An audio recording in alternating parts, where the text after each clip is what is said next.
മുടിയാണ് പെണ്ണിന് അഴകെന്ന് പറഞ്ഞാലും മുടി കൊഴിച്ചിൽ പെണ്ണിനെന്നല്ല എല്ലാവർക്കും സമാധാനക്കേടാണ് അല്ലേ.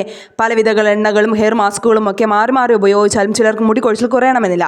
എണ്ണ കാച്ചിയും യൂട്യൂബിലെ വീഡിയോസൊക്കെ കണ്ട് ചായപ്പൊടി കുറുക്കി തേച്ചും നെല്ലിക്കപ്പൊടി തേച്ചും ഒക്കെ സമയം കളയുന്നവർ അറിയാതെ പോകുന്ന കുറച്ച് കാര്യങ്ങളുണ്ട്. അതെന്തൊക്കെയാണെന്ന് നോക്കാം. ഗർഭകാലത്ത് ഈസ്ട്രജൻ ഉൽപ്പാദനം വർദ്ധിക്കുകയും ഇതിന്റെ ഫലമായി മുടി കൊഴിയുകയും ചെയ്യും കേട്ടോ. പ്രസവത്തിന് ശേഷം ഹോർമോൺ നില സാധാരണഗതിയിലേക്ക് മാറുകയും പെട്ടെന്നുള്ള ഈ മാറ്റവും നമ്മുടെ മുടി കൊഴിച്ചിലിന് കാരണമായേക്കുവേ. അടുത്തത് തൈറോയ്ഡ് പ്രശ്നങ്ങളാണ്. ഹൈപ്പർ തൈറോയിഡിസം ഹൈപ്പർ തൈറോയിഡിസവും ഹോർമോണിന്റെ അളവിലെ മാറ്റം കാരണം മുടി വളർച്ചയെ തടസ്സപ്പെടുത്തുവേ. അടുത്തത് ആർത്തവ വിരാമമാണ് കേട്ടോ. ആർത്തവ വിരാമ സമയത്ത് ഈസ്ട്രജന്റെ അളവ് കുറയുന്നതും രോമകൂപങ്ങളെ ദുർബലപ്പെടുത്തും കേട്ടോ.